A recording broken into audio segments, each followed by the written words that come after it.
Curvature, please keep quiet.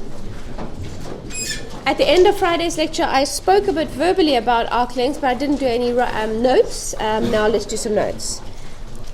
All right, we know from first year mathematics, please keep quiet, that for the Cartesian equation, y equals f of x, arc length or length of curve is this thing here. Okay, it's an integral of the square root of 1 plus the derivative of the function squared dx. And now normally we would write a and b, but I'm wanting to keep the letters a and b for another purpose, so I'm just going to write here alpha and beta. Does that look familiar? You did that back in first year. It was one of your applications of integration. You did a variety of applications of integration, and arc length was one of them. Okay? Now, if you go back in your notes, I advised on Friday that you do so. I don't know whether any of you did. If you go back in your notes and you look at how you derived that formula, you'll have used, you'll have got there via parametric equations, even if you didn't remember that you did so. For curves described parametrically,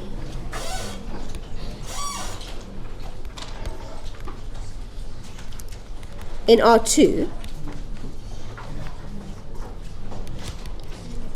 this is equivalent, please keep quiet, to, okay, still a square root, but it's dx by dt squared plus dy by dt squared, with the dt over there, with a and b being your values of t. Now, if you did go back and look in your notes, or if you just have a good memory of when you derived this, you'll remember that what you did was you took some squiggly curve, you divided it into little bits. We said we're going to approximate each little bit with a little straight line, with a little line segment, and we're going to work out the length of that line segment using a little Pythagoras theorem. We're going to have a delta x, we're going to have a delta y, and we're going to work out the length of the hypotenuse. And then what you do is you divide, you basically play algebraic games almost with little delta x's and delta t's in order to get an equation that looks something like that. What would it have looked like? I forget now, it's too long since I've taught first year maths. But if you go and back through your notes, you'll find something that looks like that. There'll be a little Pythagoras theorem, and then you would have said, well, we're going to add up the lengths of all those little line segments, and then to turn it into an integral, we're going to assume that delta x tends to 0 and the number of line segments becomes infinitely large. That would have been the process of getting that formula that's towards the top of the screen there. However, in this class, we're not interested in that one that's got the f of x in it. We're interested in that one at the bottom. Even though back in first year you were probably more interested in the top one. In this course we're more interested in the bottom one, because that bottom one, A, involves curves that are parametrically described, which is the kind of curves we deal with, and B, is easily extendable to include more variables. So we use this arc length formula.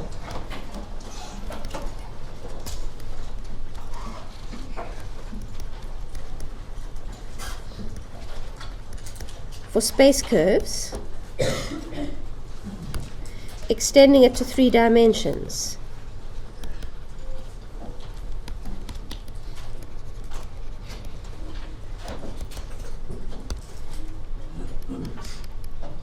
But all we do is add in an extra term under the square root.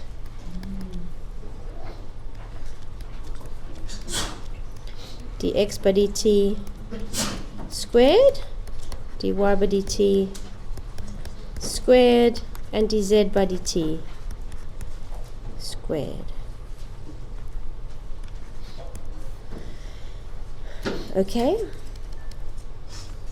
Which of course we could write if our space curve r of t, which is described by r of t, were written with 3 component functions which we were calling f and g and h, then this is equivalent to f dash of t squared plus g dash of t squared plus h dash of t squared. Okay, and there actually is a short way of writing this. Notice how that is the square root of the sum of the squares of the components of a vector. And whenever you have a vector and you work out the sum of the squares of its components, you're working out the magnitude of that vector. So those three components, f dash, g dash, and h dash, those are the components of r dash. Yeah, your phone is not going to write your exam for you, so you might want to reconsider spending the lecture on your phone.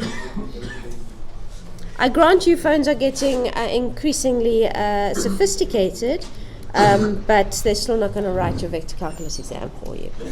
So that big fat square root can actually be written in a very short form. It's the modulus of the vector r dash. If you just think about it. Whenever you have a vector, let's say your vector is ABC, the modulus of the vector ABC is the square root of a squared plus b squared plus c squared. So this square root of f dash squared plus g dash squared plus h dash squared is the modulus of the r dash vector. Okay. Mathematicians like to write things in a nice compact form. Okay. Where, just let me define what I'm meaning by all these things, where r of t is f of t, gt, h of t. T goes between A and B, and this is important, and the curve is traversed exactly once as T increases from A to B. Okay, that's important. If you have a curve, let's say you have an ellipse floating in space, you would want to make your t go from 0 to 2 pi, or whatever the correct values of a and b are, to have one revolution. If 0 to 2 pi were one revolution, and you set your limits of integration from 0 to 4 pi, say, you're going to get double your arc length, because you're going to go around your curve twice, and so you're going to measure that arc length twice. So you need to be careful. Sometimes it's pretty obvious, but sometimes it can be a little bit, you got to think about it a little bit to figure out what values of t will take you from your beginning point to your end point, no less and no more. Sometimes it doesn't matter, and if you were just trying to describe that ellipse in space, you could say t goes from 0 to 2 pi, or you could even say t is an element of r, because if all you're trying to do is describe the picture of it, then it doesn't really matter. But if you're using your interval of t for some real concrete purpose, like working out the length of the curve, then the values that you choose for a and b are very important. Okay, alrighty then. So we'll go through my little list of what I want to do today. Arc length, etc. Right, I'm going to do an example. I'm going to do exercise 43.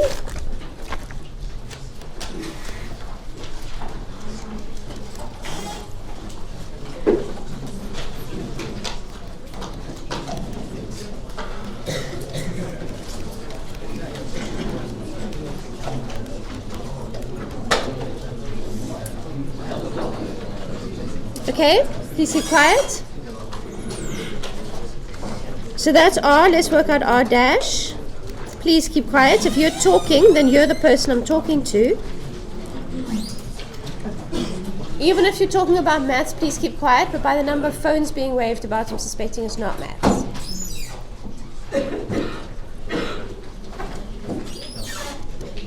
Alright, so the arc length is going to be the integral from 0 to 1 of the square root of 4. Whoops-a-daisy. Plus 4t squared plus t to the 4. Okay, so what I did was I squared the components, added, and then square rooted.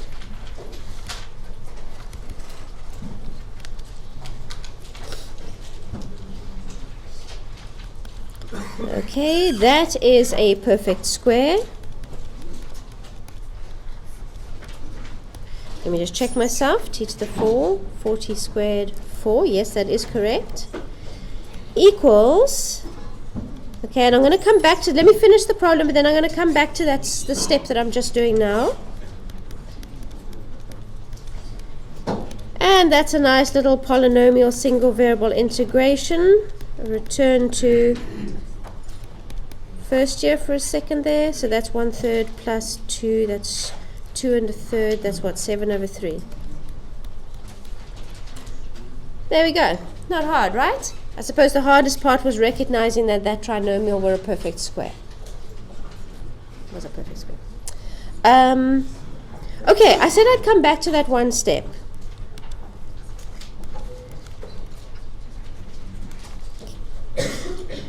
So be careful here. The square root of x squared is what? The square root of x, this is a trick question.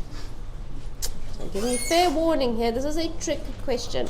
What is the square root of x squared generally speaking? Okay, I'm hearing some people say plus minus. No, not plus minus, because there's an invisible plus sign in front of that square root. But your gut feel is right. It's sign that where the wibbly bit comes in. Yeah? Oh yeah, I left out the square. Thank you. Thank you. So that was a mistake that I made. That's just been corrected. I left out the square under the square root. Okay, thank you for that. That is distinct from what I'm asking now. Square root, positive square root of x squared. What is it equal to in general? You might be tempted to answer x. X is not the answer. I can hear a lot of murmuring and a lot of muttering, but I can't hear the answer. Yes? I beg your pardon? Absolute value. That's correct. The square root, because there's an invisible plus sign in front of that square root there, the positive square root of x squared is the modulus of x. Think about that for a second. What if x was 4? 4 squared is 16. The positive square root of 16 is 4. We're back where we started. Okay? What if x was minus 4? The square root of minus 4 is 16, and the positive square root of 16 is 4. So we're not back where we started, because we started at minus 4, but we ended at 4. So the magnitude is retained, but the sign is stripped. When you take a number and you square it, and then you find the positive square root, you actually end up at the modulus of what you started at. But notice I didn't put mod signs in there.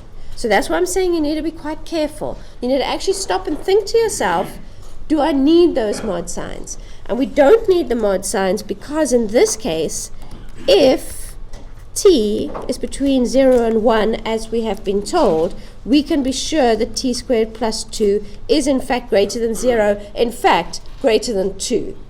But I'm going to write here greater than 0, because that's really the key thing here. The thing inside the square root is positive. So if we square it and then square root it, we really do end up back where we started, and we don't need to worry about the mod signs. Okay, but I want you to catch yourself. Every time you square root a square, stop and think about it. Can you be sure that the thing that was being squared was actually positive? Because if you can't be sure, you need those absolute value signs. What if we did have absolute value signs? That integral then would have had to split into two options. What if t squared plus 2 is positive? Here's the one integral. What if t squared plus 2 is negative? Here's the other integral. And you actually would have ended up with two answers for those two different cases. Okay. All right, so that was just not really pertinent to this particular example, but I just wanted to bring that up. Never forget that. The square root of x squared is the modulus of x. Okay. All right, but as that calculation goes, it was pretty easy. Why don't you give number 44 a go? Now, 44 has 3 parts to it. I'm probably not going to give you enough time to do all 3, but why don't you give one of them a go? Let me say, you try 44.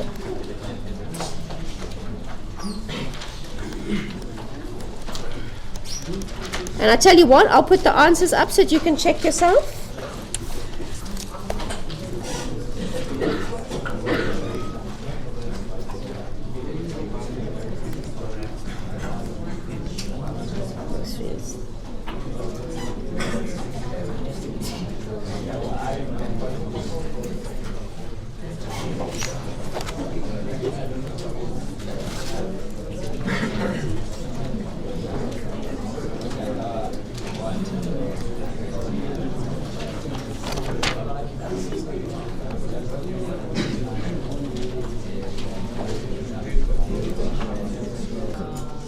Okay, so just leave a bit of a gap. You sounded like you're not so sure. Okay.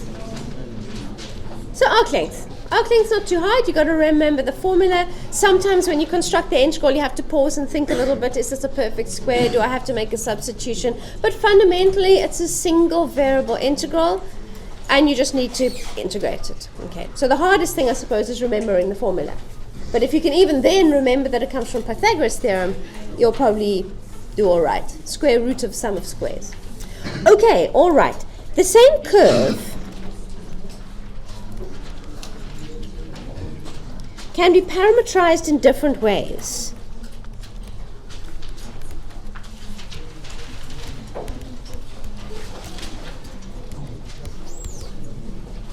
Okay. And in fact, you saw that in a tutorial question, didn't you? Which one was it? It was exercise 24. It was basically describing the same curve in different ways.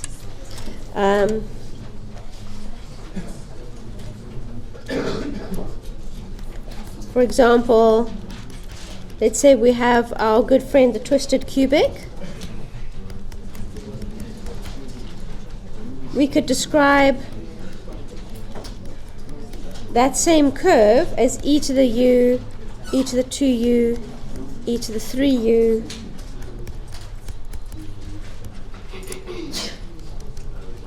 or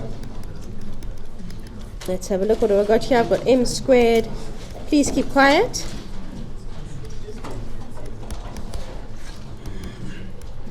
That's the same curve parameterized in 3 different ways.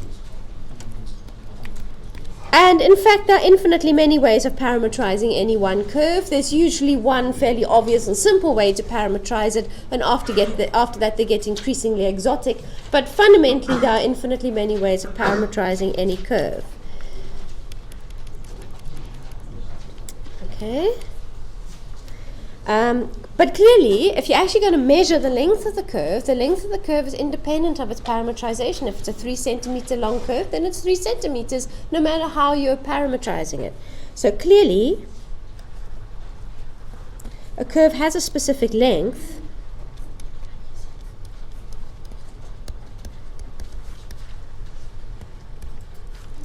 which remains unchanged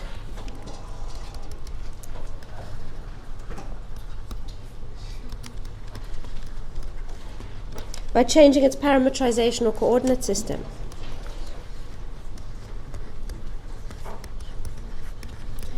Parameterization or coordinate system. Okay. If you're deciding to describe the points along the curve in terms of polar coordinates instead of rectangular coordinates, once again, it doesn't change that it's a 3 centimeter long curve. Okay, so since arc length is independent of parameterization,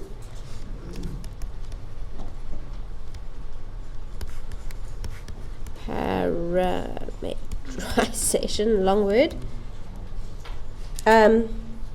it can be useful to parameterize a vector function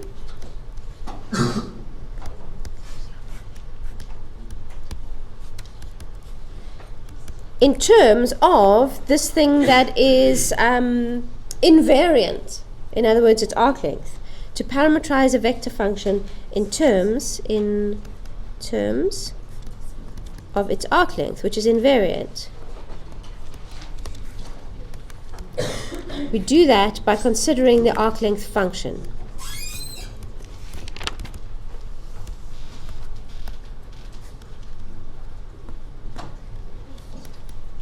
Okay, what is the arc length function? Okay, if we want to work out a specific arc length from t equals a to t equals b, our formula looks like this. So a specific arc length looks like this. L is the integral from a to b of the modulus of r dash of t dt. Okay, we've just done that. the general arc length function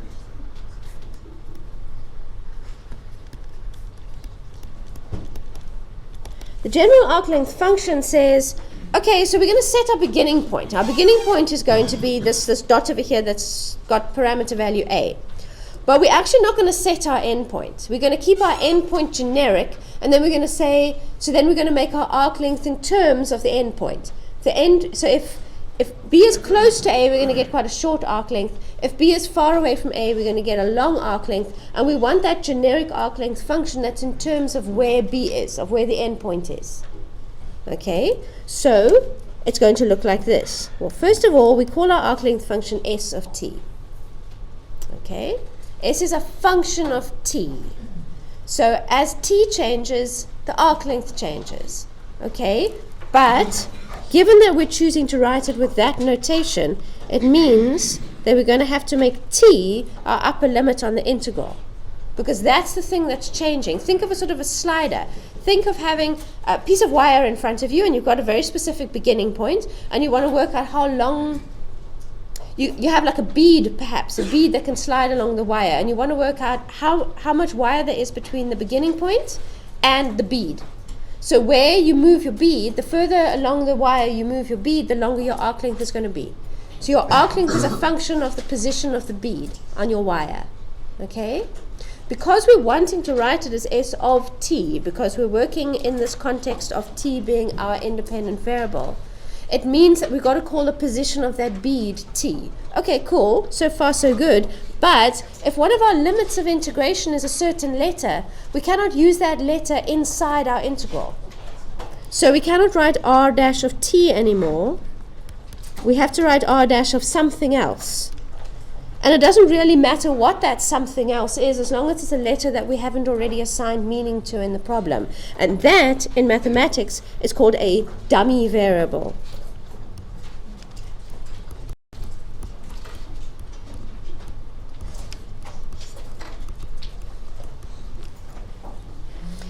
I sat in a few years ago. I had the extreme delight, and I'm not joking at all, it was a huge delight to sit in on second year signals and systems. What an interesting course. And dummy variables are used a lot in signals and systems. So if you've already done signals and systems, or if you're doing it now, was it second semester? Was it second semester? Are some of you doing it now? A lot of use of dummy variables. Fred Nichols just uses dummy variables here, there, and everywhere, and I don't think he's properly aware of the fact that you may not be very familiar with their use. Could you please keep quiet? It's a very common mathematical technique to use a dummy variable. It's called a dummy variable because it's kind of a placeholder. You could have anything there, because by the time you get to your end of your problem, that variable is going to be gone. Because if you just think about it, if our integrand is a function of u, as I've written there, and you do your actual integral, and your antiderivative will be full of u's. You'll put little square brackets, and your limits will be a to t, and you'll plug in the t, and you'll plug in the a, and by the time you get to the end, the u's gone. So whatever letter you use there is a placeholder. You could use an actual variable like that. You could use a picture of a flower. Doesn't matter what you want. You can use a smiley face. Doesn't matter what you use there. By the end of your problem, it's gone. So it's been called a dummy variable because it's something's got to be there, but it doesn't matter what it is. It's just a placeholder. Okay. And usually you use a dummy variable technique when the variable that you would naturally want to use is actually being used as a limit of integration. And so a sort of a slider along your function. There was a question. No, you're fine. So those of you who are doing signals and systems, isn't it fun? I thought it was huge fun. My husband did a degree in electrical engineering, and then every day I'd come home from signals and systems and tell him what we did in class today. It was very exciting.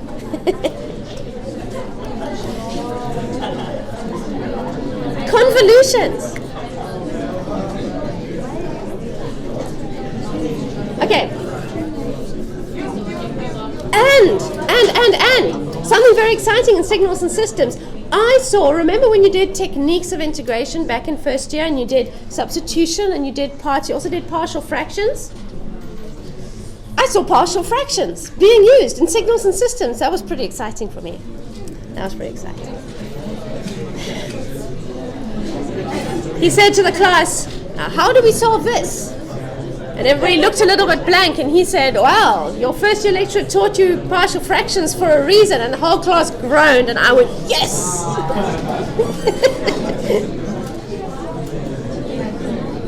Okay, so arc length function. Excuse my digression there.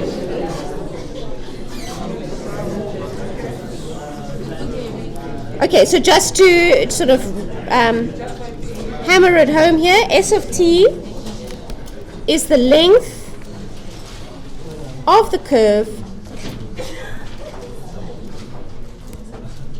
between R of A, which is a fixed point, so that looks like a V, R of A, which is a fixed point, a fixed beginning, and R of T, which is not a fixed point. It's the end point, but we're allowing it to vary. Okay. It follows, you always got to watch out when a mathematician says it follows, because sometimes it doesn't logically follow to you at all. But in this case, I think it is fairly okay, the ds by dt. Okay, does that follow? You must remember that integration and differentiation are basically inverse processes. They're inverse operations, if you will. If A is the integral of B, then B is the derivative of A. Okay? There's always a little bit of plus unknown constant going on in there, but roughly speaking, if A is the, what did I start off saying? If A is the integral of B, then B is the derivative of A. They're sort of inverse processes. So if S is the definite integral of the modulus of R dash, it follows that the modulus of R dash is the derivative of S. So that's what I've just written down over there. Someone's yawning. How can you possibly be yawning? Where was I? Okay. We can obtain S. We can find S of t, which I'm choosing just to call S. Make t the subject,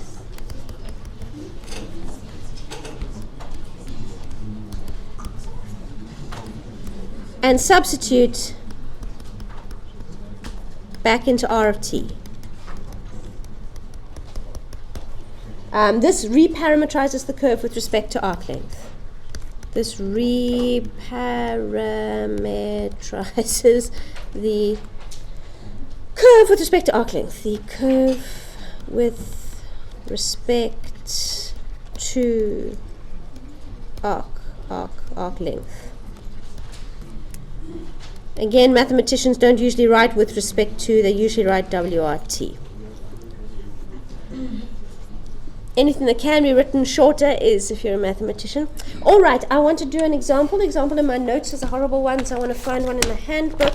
And in the handbook, I'm going to do number 47. Now, in a sense, this is not a major part of this course, but it comes into the sort of theoretical groundwork when we get to curvature, which is in fact the very next thing that I'm going to be doing. So I'm going to do one example, but I'm not going to ask you to do one as well, because I'm just demonstrating the idea.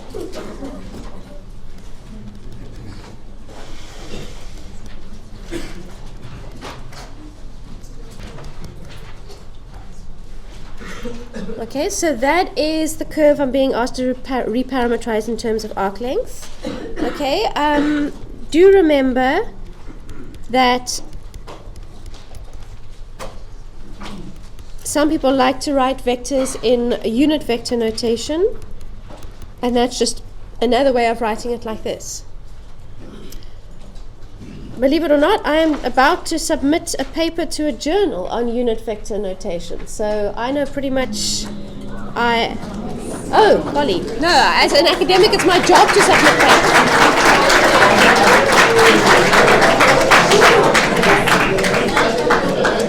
Thank you. No, I didn't expect that.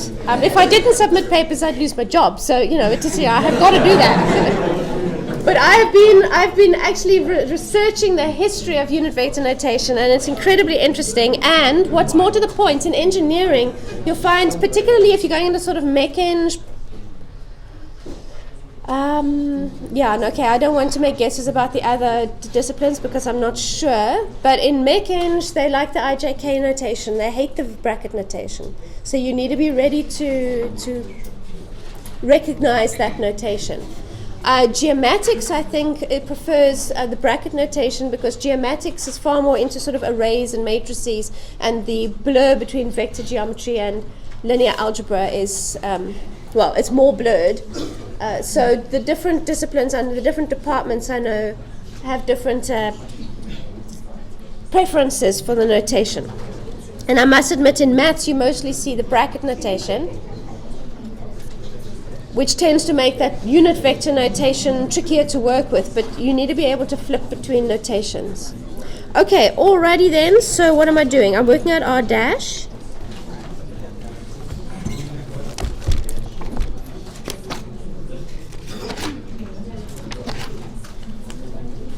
And R dash is minus 2 sine 2 ti plus 0j plus 2 cos 2 tk.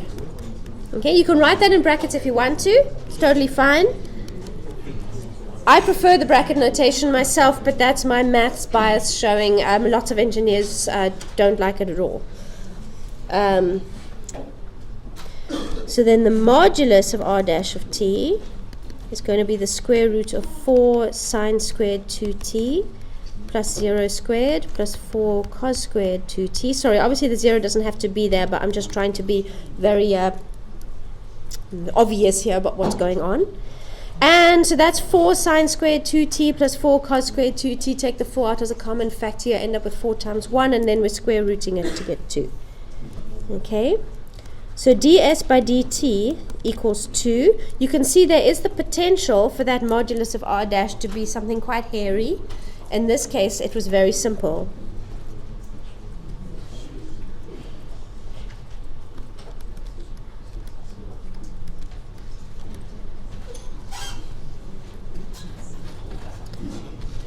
Okay, notice here the modulus of r dash was just a constant. There, of course, would have been the potential for that to actually have had a variable in it, and if it had a variable in it, this r dash of t, if there had been variables present by the time I'd finished with that square root, that variable would have been t, because that's the variable I'm working with. But when I plug it into here, I would have to replace that t with a dummy variable. So just let me write that in, even though it wasn't necessary for this problem. Replace replace any t's with a dummy variable, which in our particular example here is not necessary, but in a different one might be. Okay, and what's that going to be? It's from, I'm going here from 0. Were we given 0 in the question? 47. Yes, yes, the question says t equals 0 in the direction of increasing t. So just to be completely, sorry, that shouldn't be a dt, should it? I'm talking about dummy variables, and then I myself am using a t. Sorry, I made a mistake there. If you didn't notice me correct it, I did have a dt, and here I'm making a whole song and dance about dummy variables, and then I'm still leaving the t in. It would be a du or whatever letter you were choosing as your dummy variable. Okay, this is a very, very simple example. The example I did the first year I taught this course was an absolutely horrible one. I should really try to find some middle ground that isn't either horrible or completely trivial. And there we go, 2t. So what does that say? That says t is s over 2. So what was all this palaver about? What it's about is now going back to the original vector function, and everywhere there's a t, replacing it with an s over 2. Because t is really a completely random parameter, whereas s is not. S is arc length.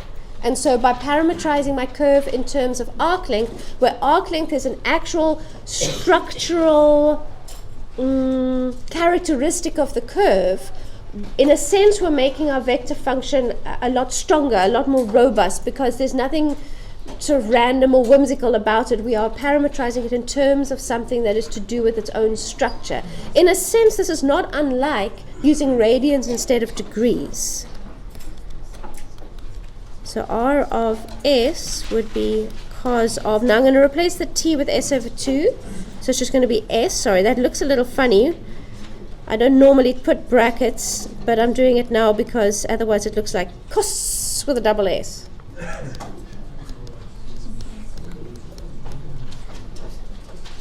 What do I mean about degrees and radians? A revolution is 360 degrees. That's really pretty random. It's quite a nice number because it's nice and big, so you can get quite fine-grained. 1 degree is really quite a small thing. Also, 360 has a lot of factors, so you can get lots of nice chunky angles in whole numbers of degrees. But radians are a much stronger measure of angle, because why 360 degrees in a circle? Why 360? Why not 300? Why not 240? 240 is also quite a nice number. Why not 720? Then we can get even more fine-grained. It's a pretty random number. It's kind of useful, but why not 100? Let's go decimal here. 100 degrees in a circle. Why not? Let's start a movement. But radians are a very powerful measure of angle, because radians are actually defined in terms of circle geometry. If you remember what the definition of a radian is, the radian is that angle that subtends one arc in the unit circle. Okay, so if you drew a little picture and you drew a unit circle and you drew a little slice of pizza, you'd have a radius of 1, another radius of 1, and an arc length of 1, and that angle over there is 1 radian. That's the definition of a radian. It's actually defined in terms of circle geometry, and that makes radians a very powerful, robust, structurally valid measure of degree, or of angle, I should say, instead of degrees.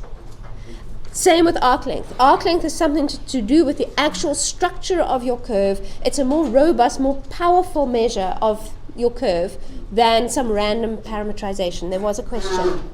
Okay. All right, according to my little clock, I have 2 minutes.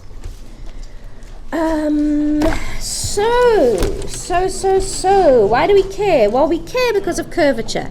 I only have 2 minutes left, but I'm going to spend those 2 minutes talking about curvature, and then we'll carry on tomorrow. Okay, the curvature,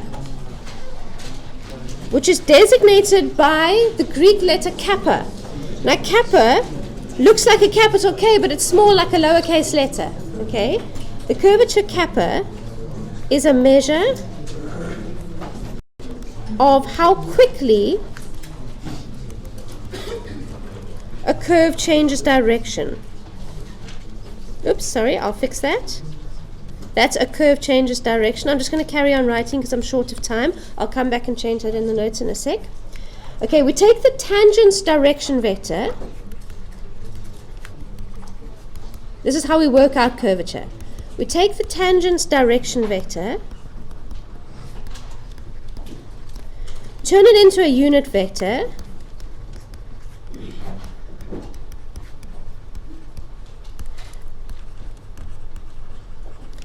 express it in terms of arc length, so that's why we just did this thing. Express it in terms of arc length. In other words, free of the effect of parameterization.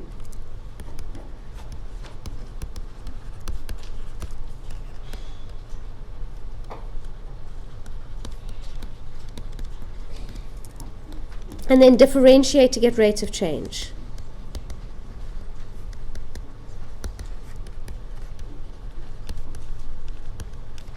So I'm right at the bottom of my page here, so I'm just going to do that. Okay. Okay, don't worry, I'll scroll up. Okay, so we start with a tangent vector,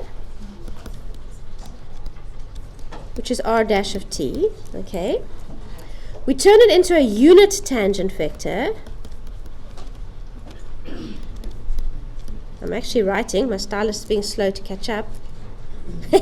Unit tangent vector. Okay, I'll fix that. How do we turn anything into a unit vector? We divide by its own modulus. Okay, this will be my last line. Okay, let me change all these funny things. Okay, the unit, come on, unit, look, unit tangent vector. And where was the other funny thing? Up there. Okay, I'll fix that in a moment when I scroll up. Okay, I'll stop there.